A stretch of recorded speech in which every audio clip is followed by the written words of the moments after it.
Penyanyi berparas cantik yang satu ini banyak dibicarakan oleh pecinta musik tanah air. Akhir-akhir ini, selain karena suaranya yang merdu juga wajahnya yang berparas cantik juga. Kemampuannya dalam memainkan berbagai alat musik. Dua buah lagunya yang berjudul Keep Being You dan Tetap Dalam Jiwa mengantarkan namanya sebagai penyanyi pendatang baru terbaik di dunia musik Indonesia. Untuk profilnya, nama lengkapnya adalah Isyana Sarasvati. Dilahirkan pada tanggal 2 Mei tahun 1993 di kota Bandung.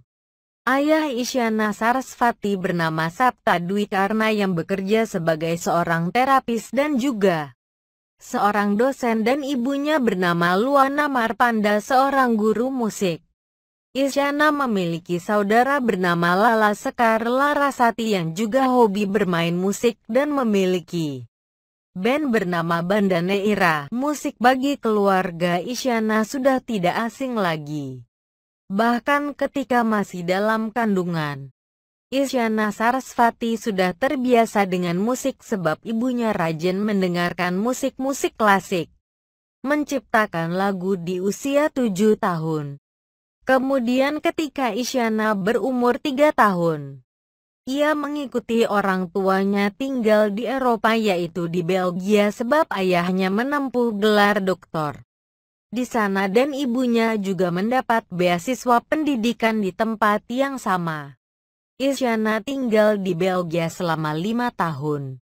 Kemudian ketika berumur 7 tahun bakat di bidang musiknya sudah mulai terlihat. Ia sudah bisa menciptakan dan menulis lagu sendiri untuk ia nyanyikan sendiri. Selain itu, ibunya sebagai guru musik rajin membimbing Isyana untuk mengasah bakat musiknya. Ketika di sekolah dasar pun ia sangat mengidolakan banyak penyanyi-penyanyi seperti Glenn Fredly, Rosa dan juga Marcel.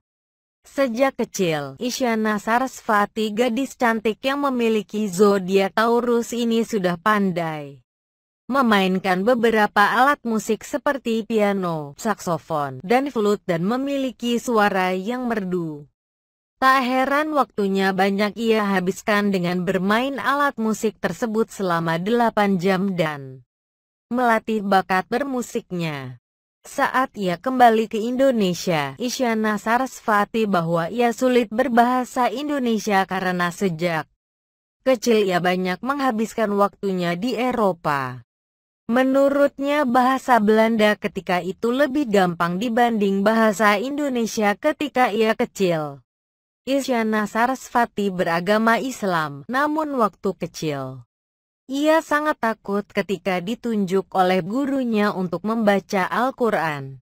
Dan sejak kecil cita-cita Isyana adalah menjadi seorang komposer musik dan juga konduktor orkestra. Kemudian ketika berusia 10 tahun, ia sudah mampu menyanyikan lagu ciptaannya sendiri di hadapan teman-teman sekolahnya ketika memperingati Hari Ibu di sekolahnya. Langganan juara perlombaan musik. Masuk SMP, bakat Isyana Sarasvati semakin terasah. Ia bahkan mampu keluar sebagai juara pertama elektron se-Indonesia. Kemudian di umurnya yang masih sangat muda ia bahkan tampil di ajang musik Java Jazz. Selain bakat bermusik, Isyana juga memperlihatkan bakat kepemimpinan. Hal ini diperlihatkan ketika ia dapat menjadi ketua OSIS saat SMP dan juga SMA di samping aktivitas bermusiknya yang padat. Mendapatkan beasiswa Nanyang Academy of Fine Arts, NAFA, Singapura. Saat masuk SMA, ia sudah terbiasa mengikuti perlombaan musik. Seperti ikut dalam kejuaraan musik se-Asia Pasifik. Isyana berhasil menjadi juara dan masuk 3 besar tingkat dunia di Jepang.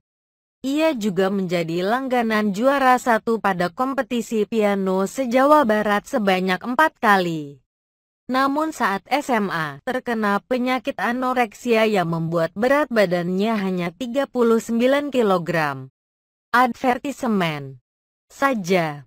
Bakat bermusiknya yang cemerlang membuatnya mendapatkan beasiswa oleh pemerintah Singapura untuk melanjutkan pendidikannya di Nanyang Academy of Fine Arts (NAFA) di bidang musik performance saat usianya 16 tahun, sehingga ia hanya menempuh SMA sampai kelas 2 saja.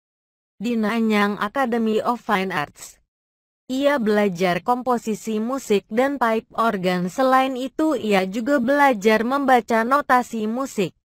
Saat kuliah di Singapura, ia juga sempat menjadi guru musik untuk mengisi waktu luangnya dan menambah uang sakunya selama di Singapura. Selain itu, ia juga sempat menjadi penyanyi opera di sana. Bahkan ketika berumur 18 tahun, ia tampil memukau di depan publik Singapura dalam perhelatan bergensi Asia Pacific Festival pada tahun 2011.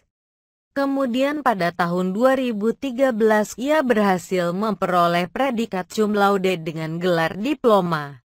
Karena prestasinya yang cemerlang di Singapura, ia kemudian mendapatkan beasiswa untuk melanjutkan pendidikannya di Inggris, tepatnya di Royal College of Music Britania Raya, dan berhasil lulus dengan predikat cum laude dari kampusnya tersebut. Keampuhan dalam bermusik inilah yang kemudian membuat Sony Music Asia Pasifik memberinya kontrak rekaman dengan persiapan perilisan album di dalam dan juga luar negeri. Isyana Sarasvati bahkan ke Swedia untuk membuat album solonya. Di sana ia kemudian menciptakan 14 lagu dan salah satunya singlenya yang terkenal yaitu Clap Back You. Menjadi penyanyi terkenal. Namanya mulai dikenal sebagai penyanyi di tanah air ketika lagunya yang berjudul Clap Back You sukses mendobrak belantika musik Indonesia di tahun 2014. Kekuatan vokal serta lirik lagu yang pas membuat Isyana Sarasvati menjadi perbincangan di dunia musik Indonesia sebagai penyanyi pendatang baru terbaik. Setahun kemudian, Isyana kemudian meluncurkan single lagunya yang kedua yang berjudul Tetap Dalam Jiwa pada tahun 2015 yang kemudian menjadi salah satu lagu hits di tanah air dan sangat populer di YouTube.